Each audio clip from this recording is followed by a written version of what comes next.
Hello and welcome to episode 69 of Tom's Hirschsprung's podcast. I am delighted to welcome back Robyn Taylor. Robyn, welcome to the podcast. Yay! Thank you so much for having me. I'm so excited to be back on and share an update about Charlie.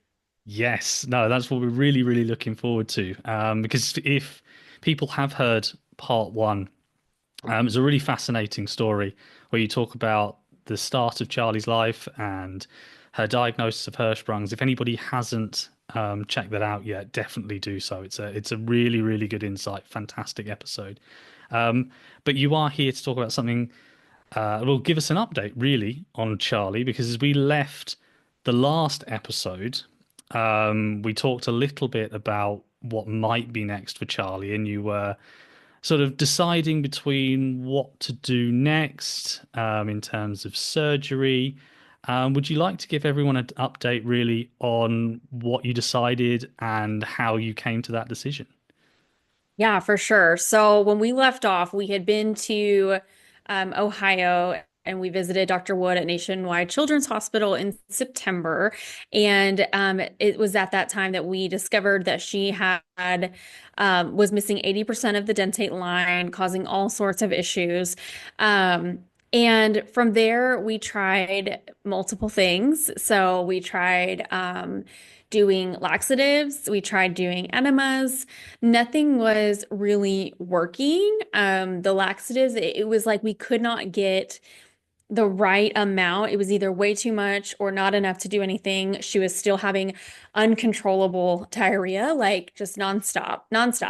And so that really wasn't an option. She was not tolerating the enemas, and that was not an option. It just was awful. So we're like, we can't do this. We're kind of at a loss. What do we do? So it was late November when we had a call with the surgeon, and he basically said, your only option at this point is to go forward with the Malone surgery. And so basically, that is using the appendix, connecting that to the colon, and then through the belly button, kind of having a channel to do, to process the enemas basically from the belly button, process it down instead of going, the traditional enema route. So it was really like such a crazy, like 24-hour period after kind of having that conversation with the surgeon and really understanding like where we were at as far as like we have no other option. They're like, well, you can do that or a colostomy bag. Like that's it. Like, it was just kind of like, obviously, we don't want to do that if that's not necessary. So, we just took like the next 24 hours. My husband and I talked about it and prayed about it. And we were super nervous, but we were like, okay, we're going to move forward. And that's what we're going to do because she cannot continue to sustain this kind of life. Like there was no quality of life at this point. She had to, we really couldn't keep her in gymnastics because she couldn't stay for even a 50-minute class. She couldn't make it throughout the class. She was struggling. And we kind of had stopped going to church even because like she couldn't go in the childcare. She wouldn't sit in the church. So it's like all of these things. And we didn't really realize at the time, like we were really not doing any of our daily, like our normal life. But looking back now, I'm like, wow, like we're able to do all of this stuff now that we weren't able to do then because we did go forward and do the Malone surgery. So, and it was crazy because it was literally, they were like, okay, well, can you come next week? And I was like, we're in Texas. They're in Ohio. I'm like, uh, I mean, go ahead and put us on the schedule. Let me see what I can do. I mean, I am frantic because this is like Thanksgiving week. And I'm like, okay. And so I'm like trying to get everything scheduled and planned. And like, I have goosebumps just thinking about it because I look back, even in kind of those moments when I was at the hospital, when we were at the hospital and kind of like just thinking back to our journey, I'm like, this was a total God thing that we were even able to get everything lined up perfectly to be able to leave and go have her surgery a week after.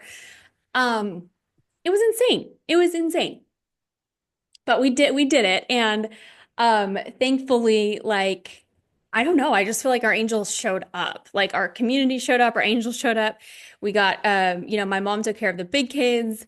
We flew and we actually got um, our flight completely covered. So we didn't pay for our airline flight at all because we were able to use, I'm like getting like shaky just like talking about it, but we were able to use Delta Skywish and they give you donated Sky Miles.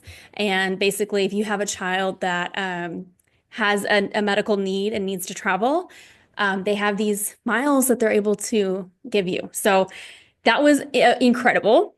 And then we were able to stay at Ronald McDonald House again. So that was our second time to visit there. So it just all lined up. And it just feels like I just get emotional thinking about it and revisiting like all of the process that we went through. But it felt like, oh my gosh, this was such a God thing to line up so perfectly for us to be able to do this at this time. Fantastic. And just for people who are unsure about in terms of distance, Texas to Ohio, flight wise, how long was that? It was like a little over 3 hour flight, I would say. Wow, Yeah. that's a long time. Yeah. That is an awful long time. And you just had to sort of drop everything and then away you went. I mean, there was sort of, and I guess when you kind of you're waiting on that call, you just kind of think, right, this is really, really important. I just need to drop everything and bang, away you go. Yeah. It was crazy. We wanted to get it done before the end of the year. They wanted to get it done as soon as possible once we made that decision because they don't want her suffering any longer than she has to. There was also some medical concerns, like if this continues, she could have other issues. So it was just like there was a huge sense of urgency. And then we also didn't want it to be too close to Christmas. He was like, there's no reason to have her in the hospital at Christmas time. So there was just a lot that went into it. But I definitely felt really supported throughout all of it. Um, and the company I work at, they were so great too, to just like, you got to do what you got to do. Like, family comes first. And that felt really incredible. If we carry along that line as well, because I know we were talking a little bit off air about the company you work for, and you mentioned very briefly there about Ronald McDonald. And the company you work for ended up donating towards Ronald McDonald. How did that sort of come about? Yeah, so every year we have a charitable donation program, and everyone just kind of suggests whatever charity they want the money to go towards. And after sharing Charlie's story and how we were so impacted by Ronald McDonald House, um, that was overwhelmingly the vote for this year. So we were able to donate over $17,000 to the local Fort Worth Ronald McDonald House. So that was really amazing. And since then, we are also in partnership to do other volunteer events with them. So, That's fantastic. No, fantastic. No, thank you so much to the company you work for. I don't know if you wanted to say their name or whatever. Um, but yes, thank you so much to them because that's fantastic. yeah, for sure. No, brilliant. And then I guess to carry on the story and back to Charlie, you've made plans to go ahead with the surgery. You've flown to Ohio. I know you took a few photos and reels. I know you shared them on Instagram as well about your time at Ronald McDonald House. And I know you'd been there before, but just in terms of your experience and in terms of it being such a special place to you, why is it so special? I think because, when you're in such a hard place, you're struggling so much because your child is not well. It just was like one less thing to have to worry about, like a place to stay, coordinating hotel, all of that. But it was so much more than that because you also have the community, the other families that are there. I was able to connect with several different families, and they also had children with Hirschsprung's disease. So for the first time ever, meeting someone that actually had a kid with Hirschsprung's disease was incredible. We just, shared stories, we cried together. And even though I only met, them for like one day or, got to see them a couple days, it feels like I'm so close to them because we share something that I don't share with anyone else. And it's that shared experience of having, a child with this disease. Nobody really understands. And so that was really cool. I wish that I would have had more, time to spend with those families. Because, the second time that we went, we were in the hospital most of the time. So my husband Jordan would walk, across the street. Well, that's another thing. Like it's literally across the street from the hospital. So it's like it's so easy to access the hospital. But he would just walk across the street to sleep every night.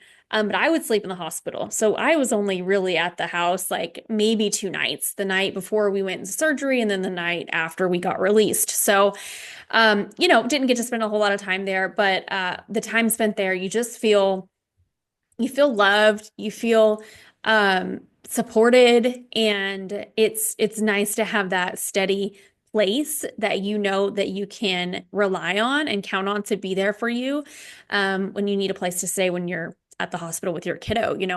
And Charlee loves it there. Loves it. She was just telling me like last night, I want to go back to the Donald Hotel. That's what we call it. She calls it the Donald Hotel.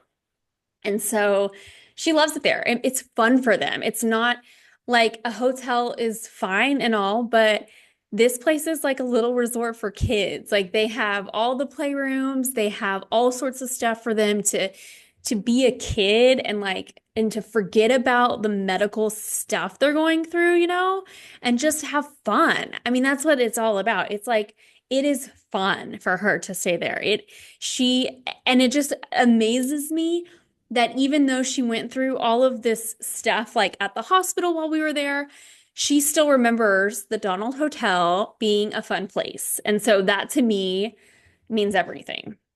That's fantastic. And I know you mentioned as well a little bit about shared experiences with parents that have gone through or having Hirschsprung's children and surgery and whatever. And I get where you're coming from with that, with talking to people about Hirschsprung's, because it's fine talking to friends, talking to family, talking to other people with chronic illness, but it's not the same as when you talk to people with Hirschsprung's. Did you find that as well? Yeah, definitely, because it's so unknown. Like nobody really gets it. And even explaining it, it's kind of like they're like, they just don't get it because you haven't lived through it. And that's, obviously they never could, but it's like that shared experience of having a child born with Hirschsprung's and then getting diagnosed and then everyone's journey, even with the disease, looks so different. So it was also really cool to hear everyone's story and kind of how like their experience has been and what kind of journey they've had along the way. And others, have other things going on other than Hirschsprung's, as well. Some of them have additional diagnoses that, have made things even more complex. So you just you're just able to connect on a different level, I think. And it's really cool to like know, wow, we're not alone in this, like it's nice to hear the stories that are on your podcast and know that like, oh wow, there are other options. Like she doesn't have to live like this forever. There are other avenues, there are other doctors out there. And so I think that that's really important for me to share as well, is that at our local GI and local hospitals, they were not able to give us the care that she needed. Even though we're in a large metroplex, it is not like we're in a small town where there's not resources and great doctors available. We're in a large metroplex and you think that you're in great hands. And maybe you are for other things, but with this specific disease, you need someone that really knows what they're talking about and they've put in the work and they have the experience and the years of knowledge to understand it. And I truly wish I would have known that at day 2, but you don't. And I've given myself grace and I'm okay with that because I was doing the best I could with what I knew. And we thought that we were in the very best hands. But after, test after test and them not figuring out what's going on with her, I was just like, no, they don't get it. And so it's time to, just really do your research and find the doctor that's going to understand this disease and be able to help your kiddo. Most definitely. Um, and again, for anybody who hasn't listened to your story up till um, sort of surgery, what we're going to talk about in a moment, it really is worth a listen because your story is fascinating. And if you haven't gone back to listen to part one, please do because it's a really, really good episode. Um, but with Charlie and her surgery, you went for the Ace Malone surgery, a surgery that I had as well. And I know we talked about it at the end of your part one when you were thinking, well, should I do this? Should I do that? This is the same surgery that I had 20 and a bit years ago. I'm showing my age a little bit there. But would you like to talk a little bit about how the surgery came about?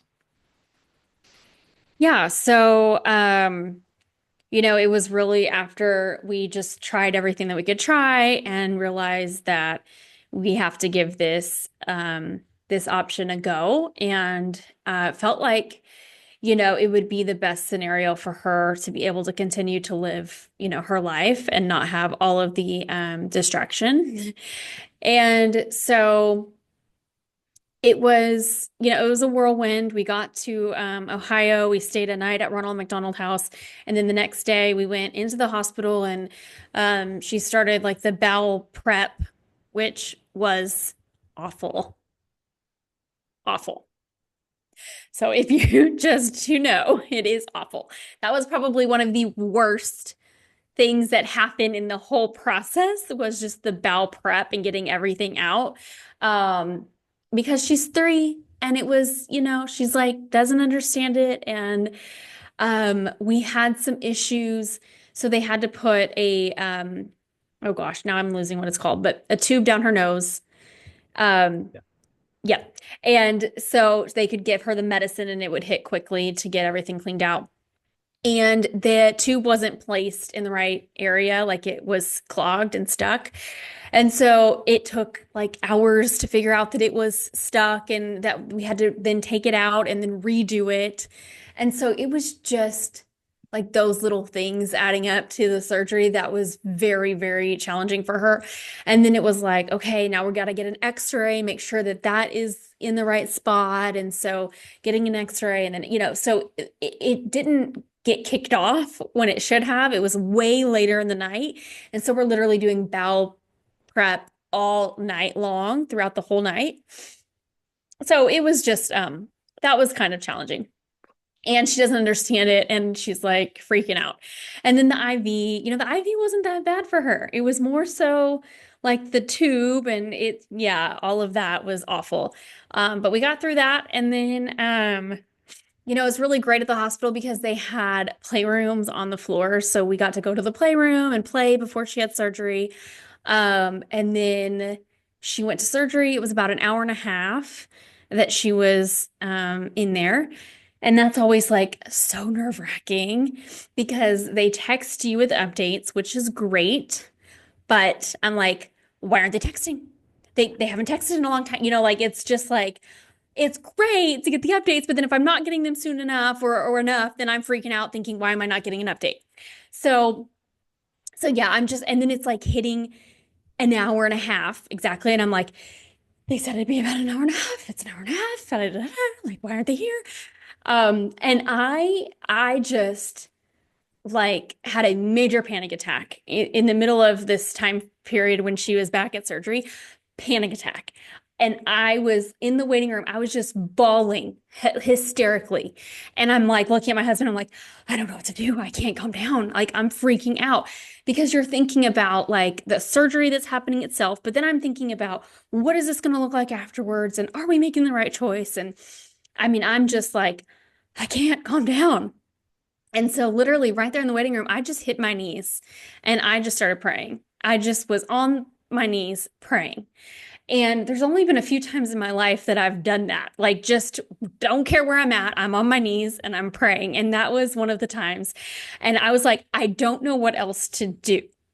And so I am going to just be here praying. And so, and then it wasn't long after that, I started getting some peace and like calming down. And then we went back, we were able to like go back to the room because that's where they were going to bring her afterwards. So we went back to the room. We got some text updates that everything's going great. She came out of surgery fine. And then, just that waiting of like, oh my gosh, like waiting for her to come back felt like it took forever. But yeah, she came back and she woke up from the anesthesia and you know, all of the surgery was a success. So that was amazing. That's fantastic. And I think there's a lot of people that can sympathize with you there about the excuse me, the anxious wait for surgery.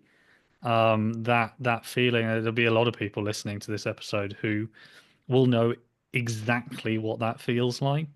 That sort of that waiting for the doors to open, or to get updates, or anything like that. I think, and you describe, I think the panic attack really well because it's, and again, I dare say there will be people listening to this who will have gone through that experience as well, and that sort of feeling of they should be out by now.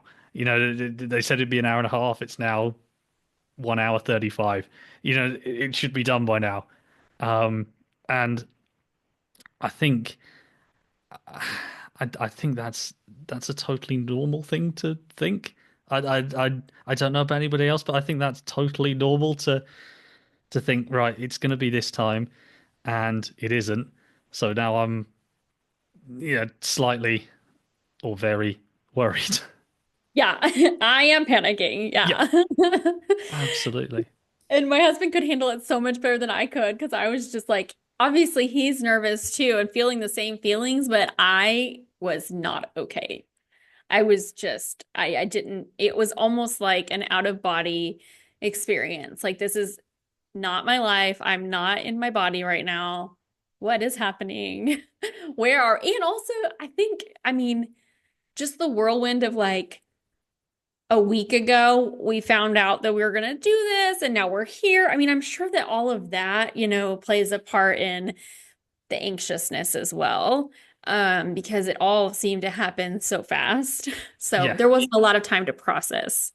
yeah, exactly. That was exactly the word I was going to use. You've had no time to process within 7 days, going from being at home, doing everything normally, to right, bang, on a flight, into hospital, into surgery, hour and a half.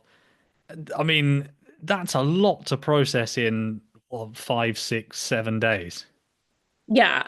And also, kind of maybe a good thing that it happened so quickly too, because I didn't have the time to think and worry and stress, right? So I'm like, it all happened in its timing because otherwise I probably would have like overthought it and overdone it and I would have just been more of a mess. So Yeah. Yeah, no, there are definitely pros and cons because if you had said, you know, it's going to be in a month's time, you've got 30 days to worry about it, whereas you're actually too busy to worry, I yeah. guess. Oh yeah, for sure. But no, that's so in terms of the surgery, when then Charlie woke up, was she absolutely fine? Did she sort of feel any different than she had before? No, not really. She woke up just fine. Everything seemed to like just be really smooth after the surgery.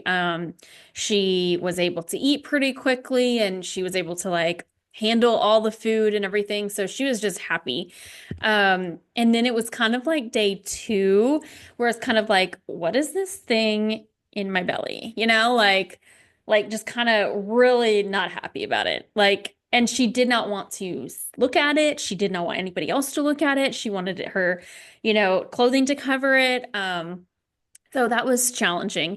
And then we did and then there's lots of x-rays. And I'm like, I hate having to do all these x-rays. But, an x-ray before we did the flush, and then an x-ray after we did the flush, like, just to make sure everything is processing fine. And it all was. And so her first flush, she did great and it worked well. Um, it was cool because the hospital is so collaborative and they have such a great team that we had, which is great, but also I think it was a little overwhelming for Charlee because we had like 5 people in the room. So she's like, what is happening? But it was great because we had the support from all elements. We had child life and we had a psychologist and we had the physical therapy. They were all helping us like learn how to do this and so hands-on with teaching us. So that was really cool and beneficial because we learned a lot through that experience.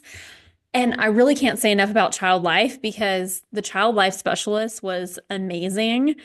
And just made it fun for Charlee, brought in all sorts of other things to like distract her and Play-Doh and, all sorts of stuff. So that was cool, and a fun distraction for her to get to play and do her flush. So yeah, it worked well. And then we were out of the hospital and back at Ronald McDonald House for 1 or 2 more nights after that, just to make sure that everything was good before we flew home. I was kind of nervous. I'm like, how soon can we leave? Because I don't want to leave too soon. And then like, need y'all. But they're like, if everything's good after a day, you're good. I'm like, okay. So I was worried about the flight, Yes. but she was fine. So after she had them alone, she has a tube coming out of her belly button and it's pretty long. So it's looped around and then stuck on with tape, Tegaderm tape. And then it's kind of hanging, on the side. And so she's got like this thing hanging and it's got like 2 ends. And one of them is where you unplug to do the flush. And it's kind of like a cap that's put on there to plug it up. But it's kind of big and it's hanging and she's 3. So I'm like, oh my God. I was so worried that that tube was going to get yanked out. And there were several moments where I was like scared to look because she had a big crash. She fell. And I'm like, okay, let me see if it's still there and peek up and it's there. So, we're all good. But yeah, that was kind of terrifying. Literally, the first day we got home, we had like this half wall and she does like a backflip off of it and lands on the tile. And I'm like, oh my God.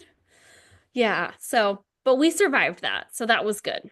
Yeah, I think you've mentioned before how she's a very active 3-year-old as well. I'd seen you posted bits and pieces of her doing gymnastics. I know you said that she couldn't do the 15-minute gymnastics because of various worries. Is she back to doing gym now? Yes, she is back to gymnastics. She loves it.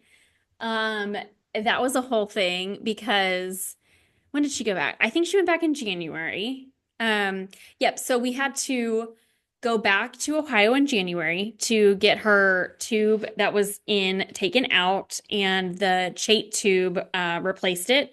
So now she has the tube isn't coming out of her belly anymore. It's just like this little trap door situation on her belly button. So it's like a button. We call it a belly button button. And and so we went to back to Ohio in January to have that done. And so when we got back from that trip, we got her back into gymnastics. I did not want the hanging tube at gymnastics. I could not handle that. So we waited. Um, but what's cool about the trip in January is we were able to bring all the kids. So the 2 older kids went with us. We took a road trip. And we just thought it'd be important for them to kind of see that part of our lives with Charlee because they had not experienced it. And Charlee was so excited to show them. So we stayed at Ronald McDonald House. It was only a couple night stay that time, but it was cool for them to get to like experience that. And Charlee loved showing them around. It was like, this is that, and like showing them everything that she, knew about in her previous visits. And then she walked around the hospital like she knew where everything was, and like she was just showing them all around. It was so cute, but it was special for them to get to see that and be a part of that journey. So, Yeah, but I guess that's her thing, isn't it? That's her thing that she's only done with you and Jordan, and yeah. that the your other children haven't seen her thing, which is the Donald Hotel. Yes, the Donald Hotel. It's her place. So, yeah, it was really fun. And, they're always doing so many cool like events for the families there. And so the night that we went, they actually had a Columbus Blue Jackets hockey player there playing bingo. So he was doing the little bingo thing. And we're big hockey family. So my son plays hockey and we're Dallas Stars fans. And so my husband had on like a green Dallas Stars thing, and so the player kept eyeballing him, and so it was a whole thing, and it was fun. And Charlie like asked to do the little spinner for the bingo, and it was just so cool. It's nice that they do a lot for the families, just to kind of entertain and keep their mind off of maybe what's going on medically. So that was fun. Absolutely, absolutely, and I think you echo the sentiments of a lot of people who come on here and are so grateful for Ronald McDonald. Um, and I know I had someone from Ronald McDonald UK come on as well and talk about what they do, and Jazz who came on and spoke really well about Ronald McDonald. So yes, we are huge fans of Ronald McDonald House at this podcast. So in terms of you explained what Charlie's had and how she's back to doing her gymnastics now. Was there kind of a future plan that you were given, or was it sort of more of a tentative, we'll see how we go type thing? Yeah, so it's kind of wait and see how things go. We were kind of told that as she grows older, she could gain function and not need them alone anymore. And we're told that that's usually around like puberty time, the body's changing, there might be a gained function there. So um we're kind of gonna take it just day by day and see how things go.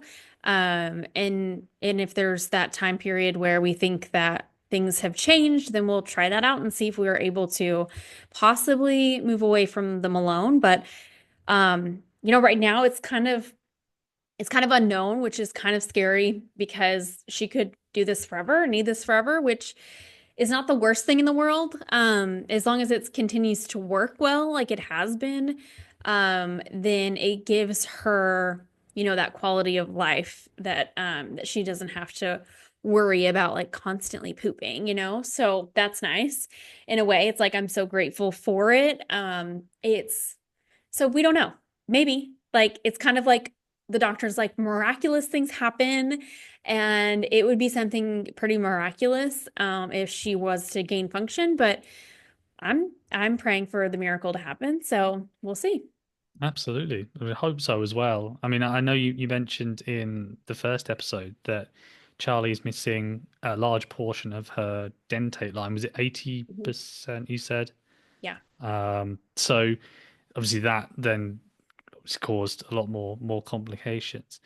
Um, but no, I really hope um, that the Malone works. Has it kind of so far? I know it's only been a couple of months since she had the surgery, and how is she getting along with it? She's doing really well, all things considered, especially with her being 3. Yeah, So it's working well. So she does one daily flush, and it gets everything out, and she is clean for 24 hours. So, that has been amazing. The challenging part is that, she has to sit for 45 minutes on the potty every night. And so that's been a little challenging because nobody really wants to have to do that, but to be 3 and be busy and have, things to do and, wants to just play. She doesn't want to spend that time on the potty. So some nights are harder than others, but she, I think, is getting more used to it. And it's funny because some nights, we've got a whole setup. So I've got a squatty potty for her feet to sit on. She's got her little seat that goes over the toilet. And then she has a little table that I put in there. So she has a table. We have toys, Play-Doh, like all sorts of things to entertain her. And some nights she gets so busy playing, it's like time is up. We can get out of the bathroom now. And she just wants to keep playing. And so I'm like she just gets so involved and that's great because I'm like, okay, she's not even caring that she's sitting on the potty anymore. She's just having fun playing. And so, sometimes that's the struggle is like actually getting her to get off the potty. So she's doing really, really good. That's fantastic. I think that's interesting. You mentioned about having distractions and having, something there to do because it can be, and I've spoken to many people who've gone through the same sort of, whatever washouts they do, um, have that sort of setup and system as well because it can be a long time. I mean, 45 minutes for a 3-year-old is like 3 weeks. So it can be an awfully long time. So I think that's a really good idea. And if anybody takes anything else away from this podcast, I think that's something that's really, really important to sort of make sure that there are, distractions, things to do and whatever. I think that's brilliant. Another last little point I'm going to make as well. When you went back to Ohio, I know I'm jumping all over the place a little bit here. Um, did you go back to see Dr. Wood again? Yes, we did. Excellent. Mhm. And because I know you saw Dr. Wood last time, and he comes. I've never met the guy, I've never spoken to him, but he comes very highly recommended. And I presume that when he explained everything, having that sort of continuity was very reassuring. Yes, for sure. And I would say along with that, like his whole team is so great. They're always so quick to respond. Um, the first couple nights after we left the hospital, when we went back the last time in January, we had the little Chait tube or whatever.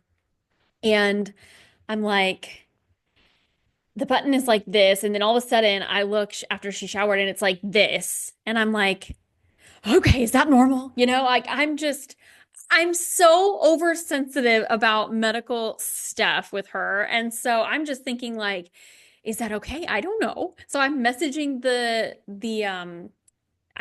hospital. It's like 10 p.m., 11 p.m., and they get back to me right away. And they're always able to like ease my mind. And they're like, that can be normal. It's totally fine. You can turn it back, but it's fine. And I'm like, okay.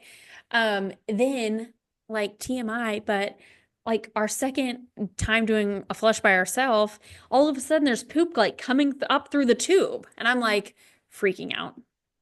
Nobody told me that this could happen. No, I'm like, ah, is this okay? So I message them and they're like, that's totally fine. That can happen. And so I'm like, okay, well, I mean, I guess like everything's fine. I need to stop like being so worried about every little thing because it's all good. Like, no worries. But that's yeah, normal though. That's like I think again a lot of people will sympathize with being in your situation. This is Hirschsprung's is not necessarily something you can just Google and go, what do I do next? It's not really like that. no, it's not at all. So I'm grateful that the team is so responsive. Shout out to Nurse Jackie because she's the one that usually responds very quickly and especially like at night or on the weekends, she gets back to me. So I'm like, okay, I can breathe. Um, when she had the temporary tube at first, there were, just things that came up with that. And I'm like taking pictures and sending it. And I'm like, is this okay? Is this normal? Like, and they're always just so great and so quick to get back to me. Fantastic. No, that's really, really good to hear that you've got someone on the end of the phone who can just say yes or no, rather than saying, "Oh, I'll check," or "I'll get back to you in a week," or something like that. No, that's incredibly reassuring. No, that's fantastic.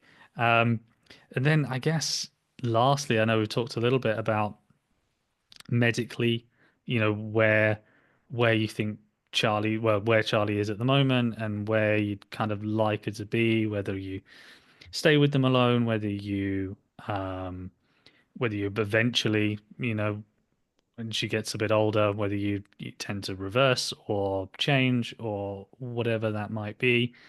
Um, and I guess it's in terms of the near future. What would you like for Charlie in the next, you know, couple 3 years or so? Yeah, I think I want to see her just continue to grow and thrive. It was like I didn't think that, the challenges before the Malone were impacting her that much because she was still such a happy, positive, energetic kiddo. But we did see a change after the Malone. We saw like this new sense of energy, this new sense of life. So that was really amazing. I want to see her continue that spirit, just be true to herself. And I want to see her use this, and it'll be years and years until she's able to probably like use this and share her story and her journey and help others. But I want to see her, turn this into something that helps others in the future. She's so resilient, and I think that I see that continuing in her life. I know that these challenges will just make her stronger. So I want to continue to see her just blossom. Absolutely. And I very nearly forgot, and you've just said something and reminded me, so thank you. Um, there is there is something that you are currently working on to do with Charlie and her story. Would you like to talk a little bit about that as we finish? Yeah, I'd love to. So I am working on a children's book that is all about Charlie's story. And so, a lot of different reasons for this, but one of them is so that Charlie has that book and it's a memory for her so that she can kind of look back and see all the things that she accomplished and all the things that she went through and really the bravery that she had to get through all of that in such a spunky, like feisty spirit that she is. But it's also to help other kids out there that either have Hirschsprung's disease or they have something rare that others might not understand. It's so that they understand themselves a little bit better, but they also know that everyone, has a unique story, and you don't have to be just like everyone else. It's okay to be different, and learn how to accept yourself for how you are and who you are, and just have the bravery, to go through hard things. So, with the book, I'm also going to be asking other families that have kiddos with Hirschsprung's disease if they'd like to be in the book, because at the end, I'm going to have stories of other people's journey with Hirschsprung's and kind of highlight them with pictures and that sort of thing and share their story so that, everyone can know that they're not alone because in this, it's very easy to feel like you're alone. And so I want others to know that they're not alone in this and that you can get through it. Fantastic. And I wish you all the best with that because I know we come from the same place when getting people to not feel alone. And I think that's incredibly important. I just wanted to say thank you so much for coming on again. It's been great to hear Charlie's update, to hear that she's doing really, really well, to hear that everything's going in the right direction, really positive for the future. So thank you so much for providing an update, and I wish you, Charlie, and the rest of your family all the very, very best for the future. Thank you so much. Thank you for allowing me to give an update, and thank you for having this platform. My pleasure.